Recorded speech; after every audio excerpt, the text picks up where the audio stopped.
नमस्कार दोस्तों, आप देख रहे हैं स्पोर्ट्स टॉक विद भव्य। मैं हूं आपके साथ भव्य जुनेजा और आज के इस कार्यक्रम में हम बात करेंगे एक ऐसे खिलाड़ी की जिसे टेनिस की दुनिया का बादशाह माना जाता है।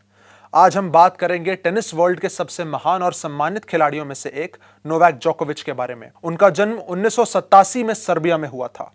उनका बचपन बहुत ही कठिनाइयों में बीता। जब वो सिर्फ 4 साल के थे तब उन्होंने टेनिस रैकेट पहली बार उठाया और एक सपना देखा कि एक दिन वो टेनिस के सबसे बड़े और रिस्पेक्टेड ग्रैंड स्लैम्स में से एक विंबलडन के विजेता बनेंगे और वर्ल्ड नंबर 1 होने का गौरव प्राप्त करेंगे। उन्होंने कभी भी अपनी मुश्किलों को अपने लक्ष्य के बीच नहीं आने दिया और ये टेनिस के प्रति उनका जुनून ही था जिसके बल पर उन्होंने साल 2003 में सिर्फ 16 साल की उम्र में अपना एटीपी डेब्यू किया। साल 2006 में उन्होंने अपना पहला एटीपी टाइटल जीता।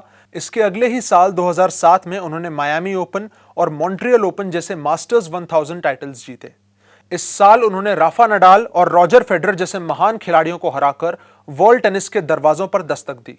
उसी साल वो फ्रेंच ओपन और विंबलडन जैसे ग्रैंड स्लैम्स के सेमीफाइनल में भी पहुंचे और यूएस ओपन के फाइनल तक का सफर तय किया, जहां उन्हें रॉजर फेडरर के हाथों हार का सामना करना पड़ा। लेकिन उनकी ये परफॉर्मेंस तो बस एक शुरुआत थी। 2008 में उन्होंने ऑस्ट्रेलियन ओपन का टाइटल जीतकर यंगेस्ट ऑस्ट्रेलियन ओपन विनर होने का गौरव भी प्राप्त किया और दुनिया को बता दिया कि वो टेनिस के इस खेल को नई ऊंचाइयों पर लेकर जाने वाले हैं। साल 2011 में उन्होंने दुनिया के सभी दिग्गज खिलाड़ियों को न सिर्फ हराया बल्कि उन्हें धूल चटाते हुए वर्ल्ड नंबर 1 रैंकिंग पर भी कब्जा किया। इस साल उन्होंने ऑस्ट्रेलियन ओपन, विंबलडन और यूएस ओपन जैसे ग्रैंड स्लैम्स जीते और कुल मिलाकर 10 टाइटल्स अपने नाम किए। 2012 में भी उन्होंने अपने इस शानदार प्रदर्शन को जारी रखते हुए ऑस्ट्रेलियन ओपन का खिताब जीता, जहां उन्होंने राफा नडाल को लगभग 6 घंटे के कड़े मुकाबले में हराते हुए इतिहास रच दिया और यह मुकाबला अभी तक का लॉन्गेस्ट ग्रैंड स्लैम फाइनल है।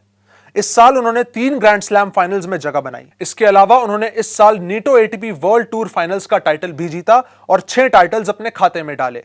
2015 से लेकर 2016 के एंड तक वो अपने करियर के पीक पर थे, जहां उन्होंने 2015 के विंबलडन से लेकर 2016 के फ्रेंच ओपन तक लगातार 4 ग्रैंड स्लैम्स जीते और इसी के साथ वो करियर ग्रैंड स्लैम जैसा माइलस्टोन हासिल करने वाले ओपन एरा के 5वें खिलाड़ी बने। लेकिन कहा जाता है कि हर खिलाड़ी के जीवन में कभी ना कभी खराब फॉर्म का दौर आता ही है और जोकोविच भी इससे बच नहीं सके।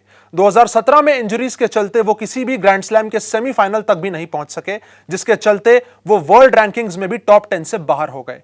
लेकिन कहा जाता है कि किस्मत भी मेहनत के आगे सर झुकाती है। 2018 में उन्होंने कमबैक करते हुए विंबलडन और यूएस ओपन जैसे ग्रैंड स्लैम्स जीते और अपनी खोई हुई चमक दोबारा हासिल की। लेकिन इतने शानदार खिलाड़ी होने के बाद भी उन्हें अपने करियर में विवादों का भी सामना करना पड़ा है। 2022 में कोविड वैक्सीनेशन ना करवाने की वजह से उन्हें ऑस्ट्रेलिया से डिपोर्ट कर दिया गया, जिस कारण वो ऑस्ट्रेलियन ओपन नहीं खेल सके। इसके अलावा उन्हें यूएस ओपन में भी भाग नहीं लेने दिया गया। लेकिन 2023 में उन्होंने अपनी ओरिजिनल फॉर्म में लौटते हुए 3 ग्रैंड स्लैम्स जीते। इसके अलावा 2024 में ओलंपिक गोल्ड मेडल जीतकर उन्होंने अपने आलोचकों को भी मुंह तोड़ जवाब दिया। वैसे तो टेनिस के खेल ने दुनिया को कई शानदार खिलाड़ी दिए हैं, लेकिन उनके जैसा खिलाड़ी ना कभी इस धरती पर हुआ है और शायद ना कभी होगा। इन्हीं बातों के साथ लेंगे आपसे विदा और मिलेंगे आपसे एक और नई कहानी के साथ। तब तक के लिए देखते रहिए स्पोर्ट्स टॉक विद भव्य। धन्यवाद।